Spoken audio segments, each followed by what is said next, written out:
Hello everybody, मेरे channel पे आपका स्वागत है। मेरा नाम उर्वशी है और आज इस वीडियो में मैं बात करूंगी राहु और केतु का गोचर वृषभ और वृश्चिक राशि में, जो कि 23 सितंबर से होने वाला है। अगले 1.5 साल के लिए राहु अब वृषभ राशि यानी कि टॉरस में रहेंगे और केतु वृश्चिक यानी कि स्कॉर्पियो में रहेंगे।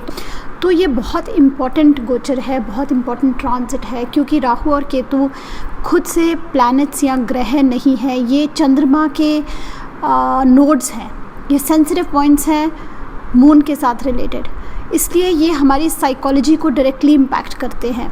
चंद्रमा रोज़ एक राशि बदलते हैं, तो बहुत फास्ट मून का ट्रांजिट रहता है। 1 महीने में सारा ज़ोडियाक कवर कर लेते हैं मून, तो फिर हमें वो बहुत फास्ट चेंजेस आते हैं मून के साथ रिलेटेड। पर लंबा इम्पैक्ट अगर हम देखें तो 1.5 साल राहु केतु जिन ज़ोडियाक साइंस में रहते हैं वो हमारी साइकोलॉजी को 1.5 साल तकरीबन रूल करते हैं। तो ये बहुत ही इम्पॉर्टेंट ट्रांजिट है। इससे हमें पता लगता है कि हमारे फोकस एरियाज़ कौन से रहेंगे, हमारी ग्रोथ कहाँ पे रहेगी, क्योंकि जो हमारे फोकस एरियाज़ हैं, जो हमें मन से चीज़ें इम्पॉर्टेंट लगती हैं, उन्हीं पे अगर हम मन से काम करें तो हमें रिज़ल्ट मिलता है। तो बहुत इम्पॉर्टेंट है जानना कि हमारा मन कहाँ पे है, हमारा मन क्या कह रहा है। तो इससे हमें ये पता लगेगा फोकस एरियाज़ कौन से हैं, अच्छा क्या लगेगा, बुरा क्या लगेगा। तो हम इस ट्रांजिट को अच्छे से समझना बहुत ज़रूरी है अगर हम ज्योतिष सीख रहे हैं या फिर हम कंसल्टेशंस कर रहे हैं, तो इस ट्रांजिट को समझना बहुत ज़रूरी है। तो राहु वो है जो हमारी ऑब्सेशन है, जो हमारी ग्रोथ है, जहाँ पे हमारी ग्रोथ हो सकती है, हमें मटेरियलिस्टिक आउटवर्डली ग्रोथ राहु के डायरेक्शन से मिल सकती है। केतु वो है जो हमें पास्ट से लिंक करता है, पास्ट के साथ कनेक्ट करता है। तो केतु हमें पास्ट के साथ कनेक्ट करेगा और हमारा वहाँ से इंटरेस्ट हटा देगा। ग्रोथ हमारी हमेशा राहु की तरफ रहती है। केतु क्योंकि हमारा पास्ट है, तो हमारा वहाँ पे ज़्यादा समय लगाना हमारी ग्रोथ के लिए अच्छा नहीं है।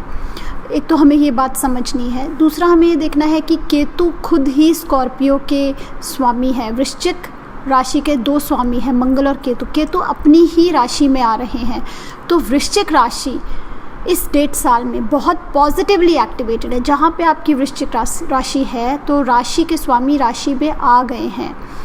अब 1.5 साल के लिए वो राशि स्ट्रांग हो जाएगी, लेकिन उस घर के तरफ ज़्यादा फोकस करने में हमें ग्रोथ नहीं मिलेगी। हमारा ग्रोथ का एरिया फिर भी राहु है, जहाँ पे राहु बैठे हैं, तो इस बात को समझना ज़रूरी है। तो वृषभ राशि यानी कि टॉरस राशि दूसरे घर की राशि है, और यहाँ से हम क्या देखते हैं, सब धन जो हमने बैंक में इकट्ठा किया है, घर पे इकट्ठा किया है, ज्वेलरी, खाना पीना, खाने पीने से हमें नरिशमेंट मिलती है। सो ये सब दूसरे भाव में हमारी फैमिली है, हमारा सेंस ऑफ सिक्योरिटी है, क्योंकि ये जो धन होता है, हमारी ज्वेलरी होती है, हमारे जो बॉन्ड्स हैं, कोई म्यूचुअल फंड्स हमने लिए हैं, ख़रीदे हैं, वो सब दूसरे भाव में है। इनसे हमें सिक्योरिटी मिलती है। इसीलिए चंद्रमा जो कि चौथे घर के कारक हैं, वो दूसरे भाव में जाके वृषभ में जाके उच्च के हो जाते हैं, क्योंकि चौथे भाव से हम खुशी देखते हैं, कंफर्ट देखते हैं। तो खुशी और कंफर्ट हमें कहाँ से मिलेगी, जब चौथे भाव से हमें लाभ होगा। जो दूसरा भाव है वृषभ, वो कर्क से यानी कि कैंसर से 11th हाउस है। तो खुशी का गेन्स कहाँ से, टॉरस से होगी। कंफर्ट की गेन कहाँ से होगी, टॉरस से होगी। तो वेल्थ से जो हम कंफर्ट्स लेते हैं, या फैमिली से जो हमें रिलेशनशिप से कंफर्ट मिलता है, वो हमारे को 4th हाउस में वो कंफर्ट महसूस होता है। इसलिए टॉरस जो साइन है वो बहुत इम्पॉर्टेंट है। कंफर्ट एंड हैप्पीनेस के लिए टॉरस साइन बहुत इंपॉर्टेंट है, क्योंकि मटेरियलिस्टिक सब चीज़ें वहीं पे हैं। तो ये एक धन का घर है, खान पान का घर है, बोली का, स्पीच का घर है, फैमिली का घर है, और इसलिए वहाँ जाके राहु बहुत खुश हो जाते हैं, क्योंकि राहु तो मटेरियलिस्टिक प्लैनेट है। तो और राहु क्योंकि नोड्स हैं, चंद्रमा की नोड्स हैं, और चंद्रमा वहाँ जाके उच्च के हो जाते हैं, तो राहु भी वहाँ जाके बहुत खुश हो जाते हैं, क्योंकि सारी materialistic comfort, sense of security, आराम, आर्ट, सारी आर्टिस्टिक चीज़ें, शुक्र वाली सुंदर चीज़ें सब हमें वृषभ में मिलती हैं। तो वहाँ जाके राहु भी बहुत खुश हो जाते हैं। तो राहु बहुत कंफर्टेबल हो जाते हैं। और क्योंकि ये पृथ्वी तत्व राशि है, एक स्थिरता भी मिल जाती है राहु को। और दूसरी तरफ केतु स्कॉर्पियो में आ जाते हैं, अपनी ही राशि में आ जाते हैं। लेकिन स्कॉर्पियो राशि किस तरह की है? स्कॉर्पियो राशि बहुत ही गहरे में सोचने वाली, गहरे में जाने वाली, सरफेस पे नहीं रहते, ऐसे ऊपर ऊपर वाली बातें नहीं करते, बहुत डीप स्कॉर्पियो राशि है। तो जो हमारे छुपे हुए डर हैं, अष्टम भाव की राशि, छुपे हुए डर, छुपे हुई सीक्रेट्स, डिज़ायर्स, सीक्रेट रिलेशनशिप्स, कोई हम जो हम करते हैं, हम कोई गलत लेन देन करते हैं, जैसे घूस दे दी, घूस ले ली, ये सब अष्टम भाव में है। या हमारा लोन है, क्रेडिट है, कर्जा लिया है, वो भी अष्टम भाव में है। या वो धन जो हमने नहीं कमाया, किसी का कमाया हुआ धन हमें मिल जाए, हमारे पिताजी का कमाया हुआ धन हमें मिल जाए, तो संपत्ति भी हम यहाँ से देखते हैं, जो हमारे पिताजी हमारे लिए इनहेरिटेंसेस छोड़ देते हैं। आपकी स्पाउस का धन भी यहाँ से देखते हैं, सब वो धन जो आपने नहीं कमाया। तो केतु अब उस राशि में आ गए। छुपी हुई डिजीज़ेस भी हम स्कॉर्पियो राशि से देखते हैं। तो अब क्या होगा इस 1.5 साल में? केतु रिसर्च का प्लैनेट है, इन्वेस्टिगेशन, डीप जाना, खोज करनी। केतु इन सबको लेके खोज करेगा, कैसे मैं औरों के धन से फ़ायदा ले सकूं, कहाँ से मैं ऐसा धन क्रिएट करूं जो मैंने नहीं कमाया। वो कौन सी छुपी हुई बातें हैं मेरे मन के अंदर जो मुझे हमेशा परेशान करती है। मुझे किसी ने एम्बैरस किया, मेरे को ठेस पहुंचाई, मुझे चोट पहुंचाई, मेरे साथ हेरा फेरी हुई। जो आपके मन में छुपे हुए डर हैं, जो आपके छुपी हुई सीक्रेट्स हैं, कोई भी बातें, कोई आपने घूस ली, घूस दी, इस तरह की कोई बातें हैं, या आपकी छुपी हुई बीमारियां, इन सब पे हमारा बहुत डीप ध्यान लगेगा। अगला 1.5 साल हमारा मन यहाँ पे रहेगा, हम सोचना चाहेंगे उसके ऊपर। कई बार होता है हम पुरानी बातें सोच सोच के परेशान रहते हैं, तो उस तरह की सिचुएशन, पुराने जो अच्छे बुरे काम, स्पेशली बुरे काम, क्योंकि स्कॉर्पियो राशि तो एक अड़ियल सी राशि है और थोड़ी सी नेगेटिव रिएक्शंस वाली राशि है। तो अपने अंदर सारी वो बातें रखनी और फिर सडनली रिएक्ट करना, सडनली गुस्सा करना, डिफेंसिव हो जाना, जब किसी को मिलना तो उनको ऐसे सोचना कि ये ऊपर से तो ये बात करे लेकिन अंदर से इनका क्या मतलब है, इस तरह का सोच रखनी। ये सब स्कॉर्पियो का नेचर है, वृश्चिक राशि का नेचर है। तो हमारा थोड़ा सा उस तरह से हमारा मन भी रहेगा। हम शक से हर चीज़ को देखेंगे, हर इंसान को शक से देखेंगे। ये ऐसे कह रहे हैं तो क्यों कह रहे हैं, इनका क्या मतलब ऐसे कहने का। तो ये सब एक ओपननेस नहीं रहेगी, एक सिंपलनेस नहीं रहेगी, एक डर के साथ हर चीज़ को हम देखेंगे, हर इंसान से थोड़ा सा शकी नज़र से हम देखेंगे। तो हमारी कॉन्शियसनेस इस तरह की रहेगी, हमारे मन में इस तरह का रहेगा, क्योंकि चंद्रमा के ये दोनों नोड्स हैं, राहु और केतु, इसलिए हमारे मन पे बहुत प्रभाव करते हैं। लेकिन स्कॉर्पियो साइन स्ट्रॉन्ग हो गया। आपको ये भी सोचना है कि स्कॉर्पियो साइन भी स्ट्रॉन्ग है, लेकिन हमारे मन में ये बातें रहेंगी और हमने इन बातों से कैसे निकलना है। हमें राहु की तरफ जाना है, वृषभ राशि की तरफ जाना है, वहाँ की क्रिएटिविटी यूज़ करनी है। वृषभ में बहुत क्रिएटिविटी है, चाहे आप सिंगिंग करें, पेंटिंग करें, या फिर आप गार्डनिंग करें, नेचर के साथ कनेक्ट करें, किसी भी तरह से आपको अपने अंदर की जो छुपी हुई बातें हैं उनको बाहर निकालना है। हीलिंग का टाइम भी है, ये एक बहुत अच्छा हीलिंग का टाइम है। अष्टम भाव की बातों पे फोकस करके उनको बाहर निकाल के एक्सप्रेस करें, शेयर करें। वृषभ राशि फैमिली की राशि भी है, स्पीच की राशि है। अपनी बोली से हम ये बातें शेयर करें, अपने मन से बातें निकालें, अपनी फैमिली के साथ शेयर करें। और फिर हम वृषभ में जो हमारे पास अवेलेबल रिसोर्सेज, बहुत रिसोर्सेज हैं। वृषभ धन की राशि, आपके पास बहुत सारे अपॉर्चुनिटीज़ आने वाली हैं अगले 1.5 साल में। उनको यूज़ करके हम अपने लिए एक सिक्योर एरिया बनाएं, सिक्योर जोन बनाएं, और हमारे मन के अंदर जो सारे डर हैं उनको हम पीछे छोड़ दें। तो उन चीज़ों के बारे सोचना ज़रूरी है ताकि हम उनसे बाहर निकलें, कम्युनिकेट करें, अपनी बातें, अपने मन की बातें शेयर करें और अपने लिए एक सिक्योर जोन बनाएं। तो इसलिए ज़रूरी है कि हम केतु वाली चीज़ों को सोचना भी ज़रूरी है, उनसे बाहर निकलना भी ज़रूरी है। लेकिन स्कॉर्पियो साइन भी बहुत स्ट्रॉन्ग है इस समय, क्योंकि केतु अपनी ही राशि में है। अब जिन लोगों की दशा मंगल की, केतु की, राहु की, शुक्र की या चंद्रमा की होगी, दशा, महादशा या अंतरदशा, उनको ये ट्रांजिट ज़्यादा महसूस होगा। अंतरदशा तो हमारी होगी, मोस्टली ज़्यादा प्लैनेट्स तो मैंने यहाँ कवर कर दिए, क्योंकि मंगल और केतु दोनों स्कॉर्पियो के स्वामी है। राहु टॉरस में है, शुक्र टॉरस के स्वामी हैं, चंद्रमा भी टॉरस के स्वामी हैं, चंद्रमा और शुक्र दोनों ही वृषभ के स्वामी हैं। तो ये सब ग्रहों की अगर दशा है तो ये दोनों घरों की दशा, इन दोनों घरों में से किसी भी घर की दशा है तो आपको वो चीज़ ज़्यादा महसूस होगी।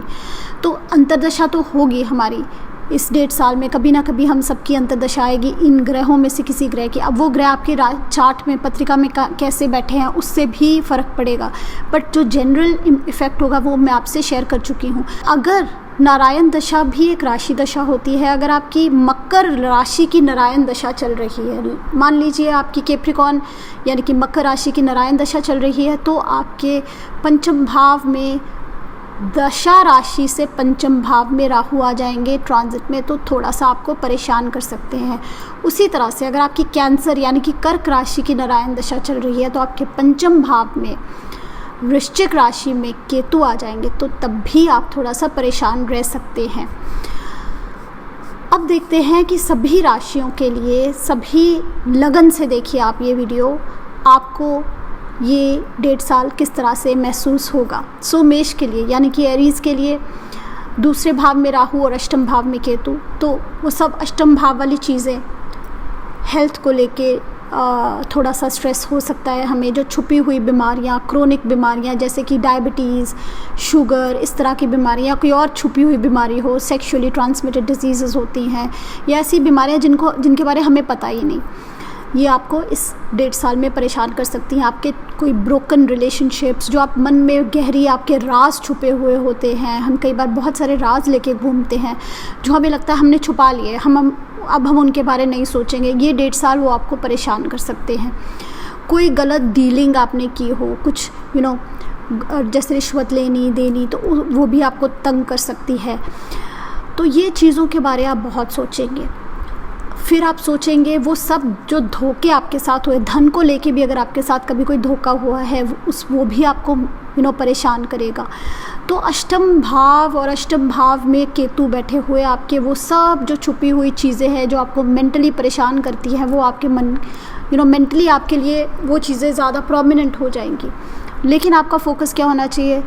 टॉरस, जहाँ पे राहु बैठे हैं। तो आपको ये फोकस करना चाहिए कि कैसे आप अपनी मन की बातों को अपनी फैमिली के साथ शेयर कर सकें, क्योंकि दूसरा भाव कम्युनिकेशन का भी होता है, स्पीच का होता है। तो आप अपनी स्पीच के ज़रिए अपनी फैमिली के साथ अपनी मन की बातें शेयर करके, या फिर क्रिएटिविटी यूज़ करिए, सिंगिंग, पेंटिंग, शुक्र वाली कोई भी चीज़ यूज़ करके आप कैसे हील हो सकते हैं।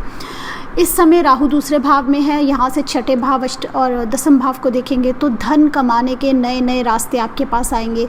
ऐसे नए ज़रिए धन कमाने के बन सकते हैं जो आपने कभी पहले सोचे ही नहीं। अलग से राहु, ये जो इंटरनेट है ये भी राहु इसके कारक हैं। सो इस तरह, या फॉरेनर्स से यहाँ पे देखा जाए तो राहु आपके 11वें भाव के स्वामी हैं, कुंभ के स्वामी दूसरे भाव में आ गए, तो बहुत अच्छा योग है। धन कमाने के लिए, अपने लिए एक सिक्योर फ्यूचर बनाने के लिए मेष के लिए बहुत अच्छा समय है। लेकिन गलत खान पान में भी आपका ध्यान हो सकता है। राहु वाले पुराने सड़े हुए खाने, कई बार हम खाना चाहते हैं, पुराना खाना फ्रिज में पड़ा हुआ है, तो ऐसा खाना खा के तबीयत भी ख़राब हो सकती है। और उसके अलावा एडिक्शंस, शराब पीनी, नशे करने, इन चीज़ों की तरफ भी हमारा ध्यान हो सकता है। ऐसा खाना खाना जो हमने पहले खाया ही नहीं। अगर आपने कभी सी फूड नहीं खाया, जैसे फ़िश, मच्छी, तो आपका उसकी तरफ भी ज़्यादा ध्यान हो सकता है। तो नॉन वेजिटेरियन फूड की तरफ भी आपका ज़्यादा इस समय ध्यान हो सकता है, या ऐसा फॉरेन फूड जो फॉरेनर्स खाते हैं, जो हम आपके देश में नहीं आप खाते, आप उसमें उस तरह के खाना खाने में भी आपकी दिलचस्पी हो सकती है। लेकिन धन के लिए, एक सिक्योर फ्यूचर के लिए बहुत अच्छा समय है। फैमिली की रिलेशनशिप्स का ध्यान रखना है, सरकास्टिक टोन का ध्यान रखना है। हम सरकास्टिक भी हो सकते हैं, टॉन्ट करना, किसी को बोलना कुछ मतलब कुछ टेढ़ी बात कहना, उस तरह से इस तरह का भी बन सकता है स्कोप। अब मैं बात करूंगी वृषभ यानी कि टॉरस के लिए। लगन में ही राहु, सप्तम भाव में केतु। सप्तम भाव में केतु तो थोड़ी सप्तम भाव के साथ छुपी हुई पुरानी बातें, पुराने रिश्ते, बिजनेस पार्टनर्स जिन्होंने धोखा किया, बिजनेसेस जो हमने पीछे छोड़ दिए, लोगों ने आपको कभी भी दुख पहुंचाया, वो सारी चीज़ें आपको परेशान कर सकती है। वो सारी चीज़ों के ऊपर आपका मन थोड़ा सा अड़ सकता है। आप वही सोचते रहें, मन ही मन में नेगेटिव होते रहें, इस तरह का स्कोप बनता है ऐसी पोजीशन से। लेकिन ये जो गोचर है ये बेस्ट है कि आप वहाँ से निकलिए और अपनी ग्रोथ के ऊपर फोकस करिए। First house, Rahu first house में बैठे हैं, आप लाइमलाइट में आएंगे, आपको इम्पोर्टेंस मिलेगी, लोग आपको पहचानना शुरू करेंगे, आपका बहुत बड़ा सर्कल बन सकता है। अब वो कैसे बनेगा, अलग अलग अपॉर्चुनिटीज़ आ सकती हैं, राहु वाली अपॉर्चुनिटीज़ आ सकती है, फॉरेन से कुछ अपॉर्चुनिटीज़ आ सकती हैं, कोई ऐसा इंसान जो कोई अलग कल्चर से है, अलग रिलीजन से है, वो आके आपको प्रमोट कर सकता है, वो आके आपको सपोर्ट कर सकता है, या फिर आप खुद ही इंटरनेट इस तरह की चीज़ें यूज़ करके आप लाइमलाइट में आ सकते हैं। बहुत लोग आपको रिकग्नाइज़ करना शुरू करेंगे, आप इंटरेस्टेड होंगे अपना हेयर स्टाइल बदलने में, बाल अलग अलग रंग करने में, अपने कपड़ों का स्टाइल बदलने में, तो आप अलग दिखना चाहेंगे। तो अपनी इमेज पे फोकस कीजिए, ये समय है, एनर्जी राइट है आपकी ग्रोथ के लिए। अगर आप अपने स्पाउस की ग्रोथ, उनकी प्रमोशन, इन चीज़ों पे ही ध्यान रखेंगे तो आप ये 1.5 साल लूज़ कर जाएंगे। वो अच्छा लग रहा है, सप्तम भाव अच्छा है, केतु अपनी राशि में है, अगर आपका पत्रिका में सप्तम भाव अच्छा है तो वहाँ पे ग्रोथ हो जाएगी। फोकस एरिया क्या है? Focus area first house. आप अपनी ग्रोथ पे फोकस कीजिए, अपनी ग्रोथ पे फोकस कीजिए। वहाँ की हर्ट, 7th हाउस पे जो हर्ट है, जो दुख है, उससे निकलने की कोशिश कीजिए। और अगर आप बिजनेस है, आपका बिजनेस है, बिजनेस पार्टनर्स हैं, अगर आपका सप्तम भाव पत्रिका में अच्छा है तो वहाँ पे भी ग्रोथ होगी। अगर वहाँ पे नहीं अच्छा, अगर वहाँ पे मैलेफिक प्लैनेट्स बैठे हैं, पर जनरली केतु अपनी राशि में है, अगर वहाँ पे कोई ग्रह नहीं है, मंगल आपके वेल पॉजिटेड हैं, केतु वेल पॉजिटेड है आपकी पत्रिका में, तो बिजनेस के साथ रिलेटेड आपको अच्छे रिजल्ट्स मिलेंगे। पर टाइम ये है खुद की ग्रोथ का, लाइमलाइट में आने का। ये नहीं है कि आप पीछे रहें, हो सकता है आप हमेशा पीछे रहें, लोगों को आगे करते रहें, ये समय है खुद आगे आने का। अब मैं बात करूँगी मिथुन की। मिथुन के 12वें भाव में अब चले जाएंगे राहु, और केतु 6ठे भाव में आ जाएंगे। तो 6ठे भाव के साथ रिलेटेड सब पुरानी बातें, कोई नुकसान हुआ, कोई लिटिगेशन है, कोई कोर्ट कचहरी के चक्कर लग रहे हैं, किसी ने आप पे केस किया, कोई पुराने दुश्मन जिन्होंने आपको नुकसान पहुंचाया, वो सारी बातें आप मन में लेके काफ़ी परेशान फील कर सकते हैं। वो सब रहेगा, आपके मन में रहेगा। लेकिन फोकस एरिया होना चाहिए एक तो 12th हाउस। अगर 12वें भाव के साथ आप कोई कार्रवाई सोच रहे हैं, विदेश जाना, कोई इमिग्रेशन या ट्रैवल, या आप किसी संस्था के साथ जुड़ना चाहते हैं, कोई स्पिरिचुअल ऑर्गेनाइजेशन के साथ जुड़ना चाहते हैं, तो उसके लिए समय बहुत अच्छा है। अगर आपका काम हॉस्पिटल्स के साथ, जेल्स के साथ, मोनेस्ट्रीज़ के साथ, अगर आप मेडिटेशन में इंटरेस्ट ले रहे हैं तो स्पिरिचुअलिटी के लिए भी ये समय बहुत अच्छा है। एनीथिंग कोई फॉरेन के साथ रिलेटेड बहुत अच्छा है, स्पिरिचुअलिटी के साथ रिलेटेड बहुत अच्छा है, हीलिंग, हॉस्पिटल्स के लिए इस समय अच्छा है। खर्चा भी बहुत होगा क्योंकि राहु वहाँ से बैठ के चौथे भाव को देख रहे हैं। घर के लिए खर्चा हो सकता है, घर पे खर्चा हो सकता है, एजुकेशन के लिए खर्चा हो सकता है। लेकिन केतु 6ठे भाव में बैठे हैं, अगर आपकी कोई कोर्ट केस है, कोई लिटिगेशन है, अगर आपके दुश्मन हैं, अगर वो आपको परेशान करें, तो आप बहुत डीप इन्वेस्टिगेट करेंगे, बहुत सोच विचार करेंगे कि इनको कैसे हराया जाए, इनको कैसे डिफीट किया जाए, और उन चीज़ों को लेके आप परेशान भी ज़्यादा रहेंगे, लेकिन रिसर्च करके आपके दिमाग में आइडियाज़ भी अच्छे आएंगे। तो अपने दुश्मनों को हराने के लिए, कोर्ट केसेस ख़त्म करने के लिए, क्योंकि केतु जहाँ बैठे हैं वहाँ वो चीज़ को हम ख़त्म करते हैं यूजुअली, उसको ख़त्म करने के लिए आप नए नए रास्ते ढूंढ लेंगे। लेकिन अगर आपका 6ठा भाव पहले ही पीड़ित है तो आप अपनी हेल्थ का भी ध्यान रखिए, आपकी नींद भी डिस्टर्ब हो सकती है। अब मैं बात करूँगी कर्क के लिए। कर्क के लिए आपके 11वें भाव में राहु और पंचम में केतु। तो केतु पंचम भाव में पुराने रिश्ते, लव अफेयर्स, बच्चों के साथ प्रॉब्लम्स, ये सब आपको मेंटली परेशान कर सकती है। या फिर रिसर्च में डीप जाना, स्टडी में बहुत डीप जाना, आपके किसी ने आपके कॉन्फिडेंस को चैलेंज किया है, उसके बारे आप बहुत सोचेंगे। लेकिन ये समय है राहु जहाँ बैठा है वहाँ फोकस करने का। और राहु कहाँ पे है? राहु 11वें भाव में। 11वें भाव से हम क्या देखते हैं? आपके फ्रेंड्स, आपके नेटवर्क सर्कल। इस समय आपके नेटवर्क सर्कल बढ़ सकते हैं, आपके फ्रेंड सर्कल बढ़ सकता है, आपके नोन में ऐसे लोग आ सकते हैं जो फॉरेनर्स हों। फॉरेनर्स मतलब हो सकता है आप दिल्ली से हों, आपको ऐसे कोई लोग मिल जाए जो तमिलनाडु से हैं, जो केरला से हैं, जो मणिपुर, मिज़ोरम से हैं, राजस्थान से हैं, उनके साथ मिलके आप काम कर सकते हैं, उससे आपको फ़ायदा होगा। या फिर कोई जर्मनी बैठा है, कोई यूएस से बैठा है, आपको ऐसे लोगों से मिलके काम करने में फ़ायदा होगा। आपके नेटवर्क में ऐसे लोग आएंगे और आपको फ़ायदा देंगे। तो आप ये समय अकेले काम करने का नहीं है, क्योंकि केतु पंचम भाव में है। ये समय है लोगों के साथ कोलैबोरेट करने का। क्या धन वहाँ से आएगा, गेन्स वहाँ से होंगे। लेकिन डीप रिसर्च, डीप नॉलेज, अपने कॉन्फिडेंस को बिल्ड करना, अपने विचारों को बिल्ड करना, अंदर से स्ट्रॉन्ग होना, बच्चों के साथ डीपली कनेक्ट करना, अपनी क्रिएटिविटी पे रिसर्च करना, स्टडी करना कि आप उसको बेस्ट कैसे यूज़ कर सकते हैं, वो प्लानिंग के लिए समय अच्छा है। लेकिन अकेले निकल के काम करने में वो समय अच्छा नहीं। वो वहाँ पे आपको ग्रुप्स फ़ायदा देंगे, project work, group work, team work, यहाँ से आपको लाभ होगा। तो अपने कॉन्फिडेंस को बिल्ड कीजिए, लेकिन लाभ आपको होगा लोगों से मिलके काम करने में। अब मैं बात करूँगी सिंह के लिए, लियो के लिए। 10वें भाव में राहु, पंचम चौथे भाव में केतु। तो यहाँ पे बहुत सारी अपॉर्चुनिटीज़ आ सकती हैं आपके सामने, बहुत सारे मौके आएंगे नए नए कारोबार करने के। जॉब में भी आपको चेंजेस नज़र आ सकते हैं, बहुत सारे आइडियाज़ आपके मन में आएंगे काम को लेके।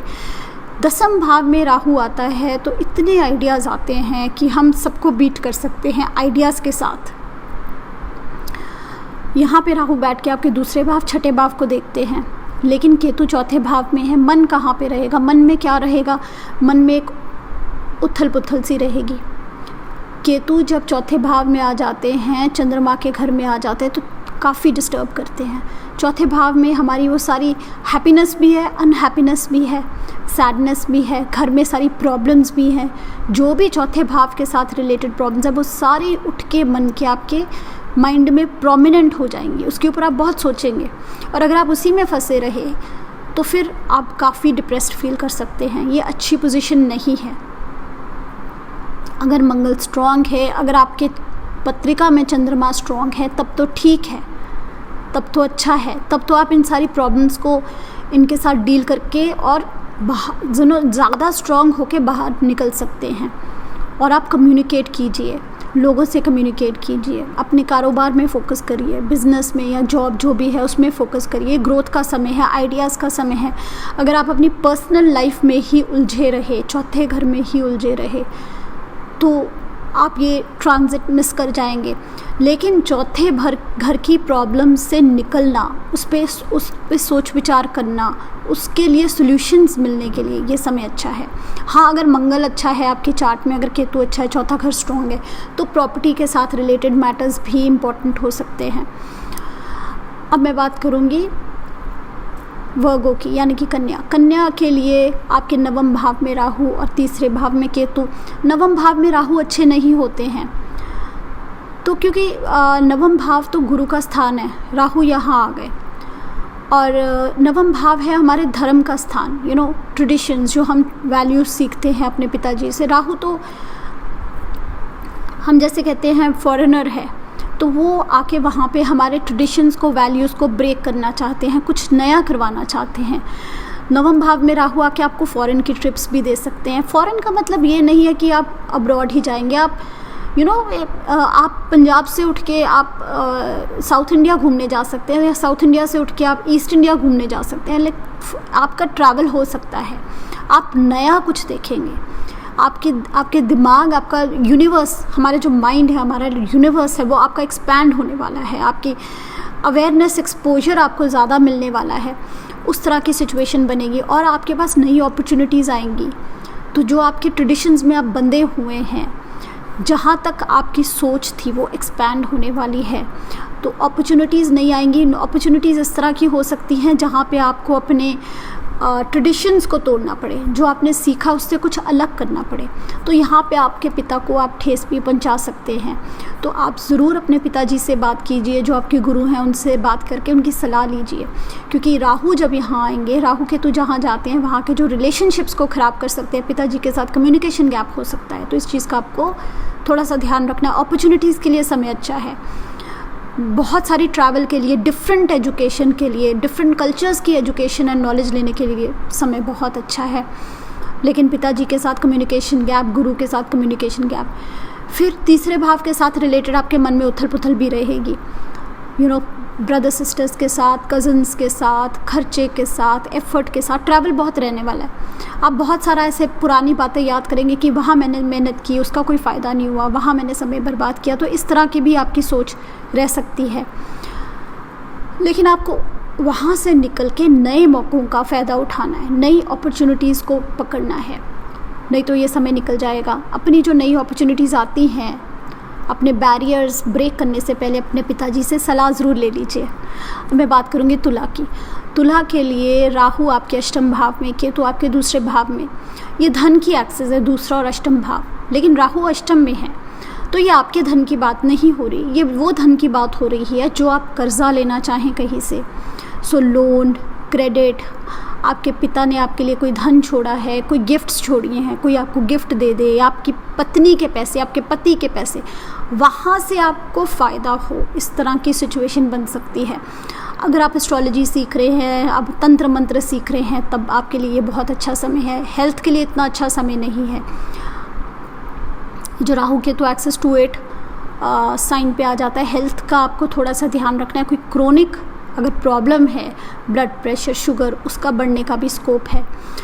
केतु दूसरे भाव में, यहाँ पे पुराना धन, कोई आपको नुकसान हुआ, किसी ने आपका नुकसान किया, फैमिली के साथ स्ट्रेन, वो आपको बहुत परेशान कर सकता है और आप मन ही मन में सोचते रहेंगे और फिर एकदम उगल गए, कुछ गलत बोल गए, लड़ाई झगड़ा कर लिया, इस तरह की सिचुएशन भी बन सकती है।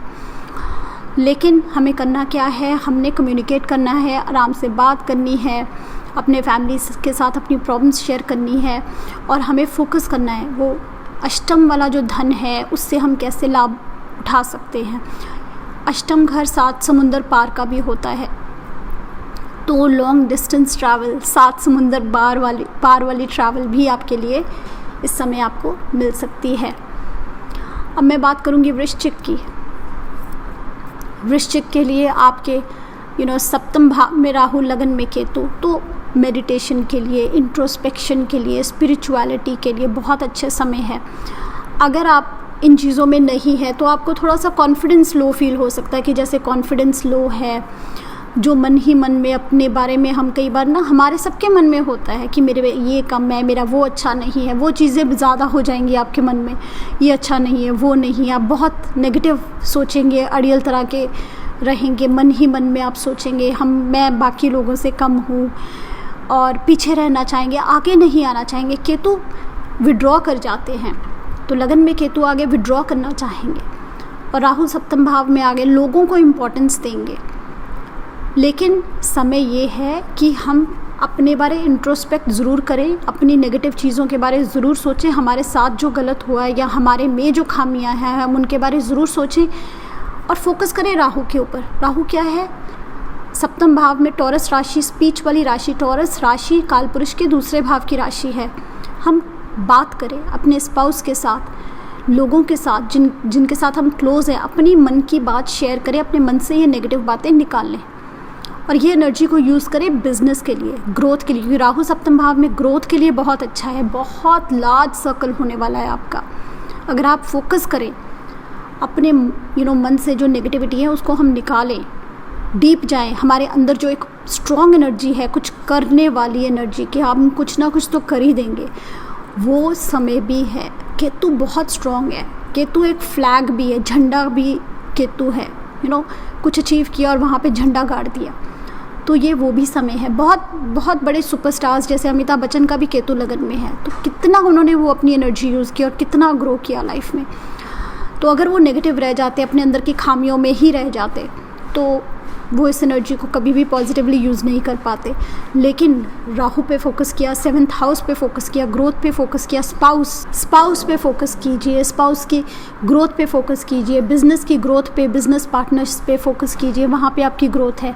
जिन लोगों की इस अगले 1.5 साल में शादी होगी, चांसेस बहुत ब्राइट हैं कि आपका जो स्पाउस है वो या तो कोई फॉरेनर हो सकता है, डिफरेंट कल्चर से, डिफरेंट रिलीजन से। अगर आप क्रिश्चियन है, हो सकता है आप किसी हिंदू पर्सन के साथ आपकी शादी हो जाए, तो उस तरह के इंटर कास्ट, इंटर रिलीजन वाली मैरिजेस का भी स्कोप बनता है वृश्चिक वालों का। लेकिन थोड़ा सा यहाँ पे अगर आप कोई नई पार्टनरशिप करने वाले हैं तो आपको ध्यान रखना है कि धोखे का भी स्कोप है। राहु जब सप्तम भाव में आते हैं तो कुछ बातें छुपी हुई भी रह जाती हैं, उसका भी आपको ध्यान रखना है। अब मैं बात करूँगी धनु की। धनु के छठे भाव में राहु, केतु 12वें भाव में।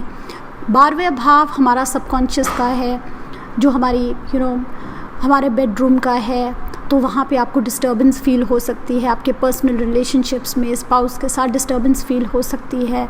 मेडिटेशन का भाव भी है, मेडिटेशन के लिए, स्पिरिचुअलिटी के लिए बहुत ही अच्छा समय है, लेकिन फोकस होना चाहिए छठे भाव पे। दुश्मन, एनिमीज़, कॉन्फ्लिक्ट, कोई लिटिगेशन, कोई कोर्ट केस, इन चीज़ों में आपके दिमाग में इतने आइडियाज़ आएंगे, क्योंकि राहु वहाँ बैठे हैं। तो आपने अपने दुश्मनों को कैसे हराना है, कंपटीशन में कैसे बीट करना है, कोर्ट केस में कैसे जीतना है, आपके दिमाग में इतने आइडियाज़ आएंगे कि आप सबको हरा देंगे। तो अगर आप वहाँ फोकस करें और थोड़ा सा कम्युनिकेट करें, थोड़ा सा अपने मन की जो बातें हैं, जो आपके 12वां भाव जो हमारी पर्सनल लाइफ का होता है, स्पाउस के साथ स्पेशली, वो हम स्पाउस के साथ थोड़ा सा ज़्यादा इंटरेक्ट करें तो हमारे पर्सनल रिलेशनशिप्स भी ठीक रह सकते हैं। और दूसरी तरफ हमारे डेली रूटीन में, कॉम्पिटिटर्स बीट करने में, हर चीज़ को बीट करके अपने, क्योंकि राहु यहाँ बैठे 10वें भाव और दूसरे भाव को देख रहे हैं, तो धन में वृद्धि कराने में हमें ये गोचर बहुत हेल्प कर सकता है। ये गोचर बहुत अच्छा है आपके लिए। सिर्फ आपको अपनी psychological issues, psychological hidden problems, secrets, उनसे निकलना है। शेयर करें, क्रिएटिविटी यूज़ करें, थोड़ा सा गार्डनिंग करें। और क्योंकि छठे भाव में राहु है, एक्सरसाइज भी कर सकते हैं, योगा आपके लिए बहुत अच्छी है। मेडिटेशन ज़रूर करें, थोड़ी सी 10 मिनट की रोज़ की मेडिटेशन आपके लिए बहुत अच्छी रहेगी। अब मैं बात करूँगी मकर के लिए। मकर के लिए आपके पंचम भाव में राहु और 11वें भाव में केतु। तो यहाँ पे आपको किस तरह से रिजल्ट मिल सकता है। केतु 11वें भाव में, आपके नेटवर्क सर्कल से आपको कभी नुकसान हुआ, कभी किसी ने आपको ठेस पहुंचाई, कि कभी किसी ने आपका दिल तोड़ा हो, कभी किसी ने आपका नुकसान किया हो, ये चीज़ें आपको बहुत परेशान करने वाली हैं। वो आप सोचते ही रहेंगे और आपको वो जो नेगेटिविटी है उसको निकालें और पंचम भाव के राहु से उसको निकालें और उसी को क्रिएटिविटी से एक्सप्रेस करें। कुछ लिखें। पंचम भाव एक्सप्रेशन का है। आप कुछ लिखना चाहें, आप कोई पोइट्री लिखना चाहें, एक्सप्रेस करना चाहें, अपने अंदर की नेगेटिविटी को बाहर निकालें। दूसरी बात यह है, क्योंकि केतु अपनी राशि में है तो वहाँ पे गेन्स भी हो सकते हैं। 11वें भाव से लाभ, आपके जो एम्बिशंस हैं वो भी पूरे हो सकते हैं, लेकिन वो लोगों से नहीं होंगे। अगर आप बैठे रहेंगे, आप सोचेंगे कोई आके मेरा ये काम करेगा, मेरे को यहाँ से लाभ हो जाए, वो नहीं होने वाला। फोकस आपको करना है पंचम भाव पे। आपकी अपनी क्रिएटिविटी, आपका अपना कॉन्फिडेंस, आपकी अपनी नॉलेज, पंचम भाव नॉलेज की है, आपकी नॉलेज, आपकी एजुकेशन, आपके बच्चे, इन पे फोकस करेंगे तो 11वें भाव से लाभ होगा। लोगों पे फोकस करेंगे कि लोग आएंगे, हम टीम में काम करके इकट्ठे काम कर लें, तो वो नहीं होगा। यहाँ पे अकेले करने वाला काम है। खुद पे फोकस करें, खुद की नॉलेज पे। आप खड़े होके ग्रुप में बोल सके कि नहीं ये सही है, ये मेरा आइडिया और ये सही है, वो आइडिया आपको सक्सेस देगा। बाकी क्या कह रहे हैं वो आपको सक्सेस नहीं देंगे। यहाँ पे अपने ऊपर बिल्ड करना ज़रूरी है। बच्चों के साथ समय निकालना ज़रूरी है। क्रिएटिविटी बहुत ज़रूरी है, क्योंकि राहु यहाँ पे बहुत स्ट्रांग है। टॉरस साइन में आपके पंचम भाव में ग्रोथ का समय है। अब मैं बात करूँगी एक्वेरियस यानी कि कुंभ की। चौथे भाव में राहु, केतु 10वें भाव में। तो ये बहुत अच्छी पोजीशन नहीं है, क्योंकि केतु हेडलेस है, केतु का सर नहीं है। जब 10वें भाव में केतु आ जाते हैं तो हम कई बार हेडलेस डिसीशंस ले जाते हैं। सोच विचार के बगैर फैसला कर लेना। एक दिन हर टाइम सोचते रहे, ये हुआ ऑफिस में, वो हुआ, ये बुरा लगा, वो बुरा लगा, इतने सालों से हम मन पे भरते रहे, वो सब भरा हुआ है। अब अगले 1.5 साल आप इसी चीज़ों के ऊपर बहुत सोचेंगे कि उसने गलत किया, मुझे प्रमोशन मिलनी थी, मुझे नहीं मिली। तो ये सारी बातें हम मन के अंदर रखते रहें और एक दिन आके हम अपनी रेजिग्नेशन रख दें, इस्तीफ़ा रख दें। इस तरह की सिचुएशन बन सकती है, क्योंकि केतु हेडलेस है, सोचते नहीं है, रेकलेस है।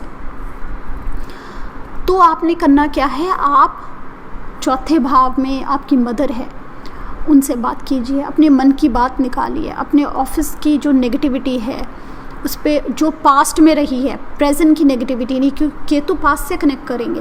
प्रेजेंट में केतु अपनी राशि में है, अगर आपका दसम भाव स्ट्रॉन्ग है तो आपको पॉजिटिव रिजल्ट्स भी मिल सकते हैं, अनएक्सपेक्टेड रिजल्ट्स जो आप सोच भी नहीं सकते। हाँ, अगर आप उसको यूज़ करें, अपने ऑफिस में सारी प्रॉब्लम्स के ऊपर सोच विचार करें, रिसर्च करें, तो आप वहाँ से बहुत आपको लाभ भी हो सकता है।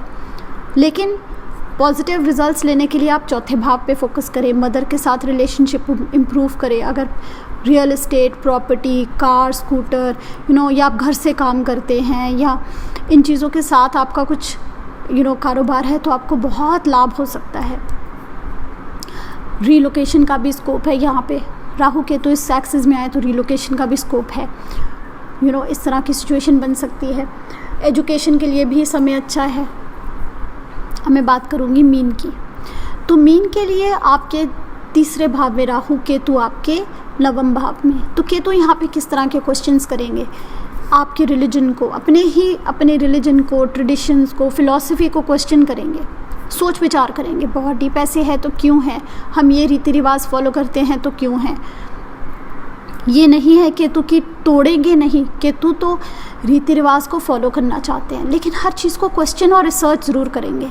कोई ना कोई स्पिरिचुअल एजुकेशन अगर आप ले सकते हैं तो ये समय बहुत अच्छा है। यूनिवर्सिटी एजुकेशन के लिए बहुत अच्छा है।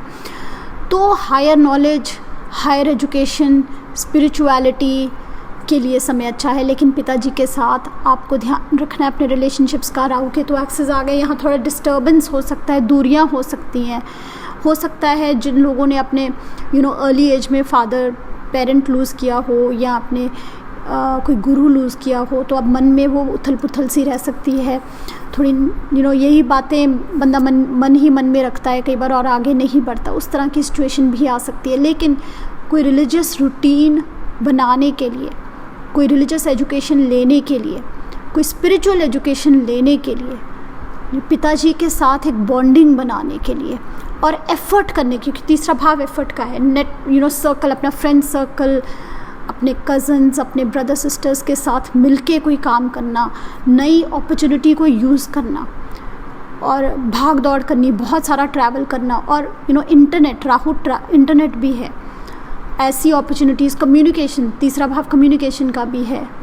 एक्सरसाइज, जो हम फिज़िकल एक्टिविटी करते हैं, तीसरा भाव उसका भी है। हमारे शोल्डर्स, आर्म्स, इनके साथ भी कोई काम करके तरक्की करना, वो भी आपको इस गोचर में मिल सकता है कि ये राहु यहाँ पे बैठ के सप्तम भाव और 11वें भाव को देखता है।